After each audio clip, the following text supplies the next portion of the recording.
चित्रकूट में रात्रि व्यतीत हो गई। प्रातः होने पर अंबर में उषा की लाली फैलने लगी और आकाश रक्तिम दृष्टिगत होने लगा। राम, सीता और लक्ष्मण संध्योपासनादि से निवृत्त होकर चित्रकूट पर्वत की ओर चल पड़े। जब दूर से चित्रकूट के गगनचुंबी शिखर दिखाई देने लगा तो राम सीता से बोले, हे मृगलोचनी, तनिक जलते हुए अंगारों की भांति पलाश के इन पुष्पों को देखो जो संपूर्ण वन को शोभायमान कर रहे हैं। ऐसा प्रतीत होता है जैसे पुष्पहार लेकर ये हमारा स्वागत कर रहे हैं। हमारे समक्ष दृष्टिगत इन विल्व तथा भल्लांतक के वृक्षों को शायद आज तक किसी भी मनुष्य ने स्पर्श भी नहीं किया होगा। फिर उन्होंने लक्ष्मण से कहा, लक्ष्मण, मधुमक्खियों ने इन वृक्षों पर कितने बड़े बड़े छत्ते बना लिए हैं। वायु के झकोरों से गिरे इन पुष्पों ने संपूर्ण पृथ्वी को आच्छादित कर उस पर पुष्पों की शया बना दिया है। वृक्षों पर बैठे तीतर अपनी मनोहर ध्वनि से हमें आकर्षित कर रहे हैं। मेरे विचार से चित्रकूट का यह मनोरम स्थान हम लोगों के निवास के लिए सब प्रकार से योग्य है। हमें यहीं अपनी कुटिया बनानी चाहिए।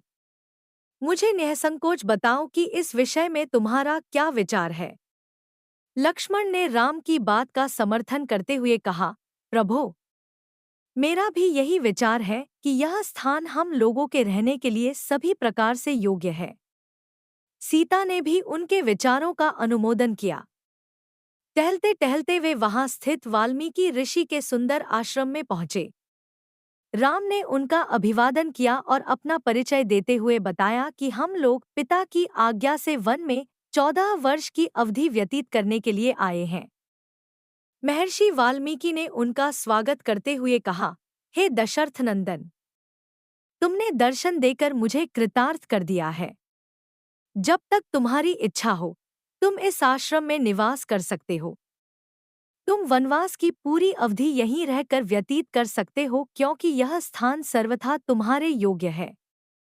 आतिथ्य के लिए आभार प्रकट करते हुए राम ने ऋषि वाल्मीकि से कहा, निःसंदेह यह सुरम्य वन मुझे, सीता और लक्ष्मण तीनों को ही पसंद है, किंतु यहाँ निवास करके मैं आपकी तपस्या में किसी प्रकार का विघ्न उत्पन्न नहीं करना चाहता। हम लोग निकट ही कहीं पर्णकुटी बनाकर निवास करेंगे। फिर उन्होंने लक्ष्मण से कहा, भैया, तुम वन से मजबूत लकड़ियां काट कर ले आओ। हम इस आश्रम के पास ही कहीं कुटिया बनाकर निवास करेंगे। रामचंद्र का आदेश पाकर लक्ष्मण तत्काल वन से लकड़ियां काट कर ले आए और उनसे एक सुंदर तथा कलात्मक कुटिया बना डाली। सुविधायुक्त, सुंदर एवं कलापूर्ण कुटिया के निर्माण के लिए राम ने लक्ष्मण की भूरी भूरी प्रशंसा की। फिर उन्होंने सीता के साथ गृह प्रवेश यज्ञ किया और कुटिया में प्रवेश किया। कुटिया के समीप ही चित्रकूट पर्वत को स्पर्श करती हुई माल्यवती नदी प्रवाहित हो रही थी। सरिता के दोनों ओर पर्वतमालाओं की अत्यंत नयनाभिराम श्रेणियां थीं।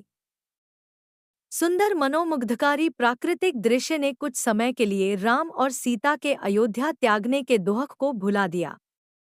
भांति भांति के पक्षियों की मनोहारी स्वर लहरियों को सुनकर और अनेकों रंग के पुष्पों से आच्छादित लताओं विटपों को देखकर सीता को प्रतीत हुआ कि इस निर्जन वन में वह राजमहल से भी अधिक सुखी है।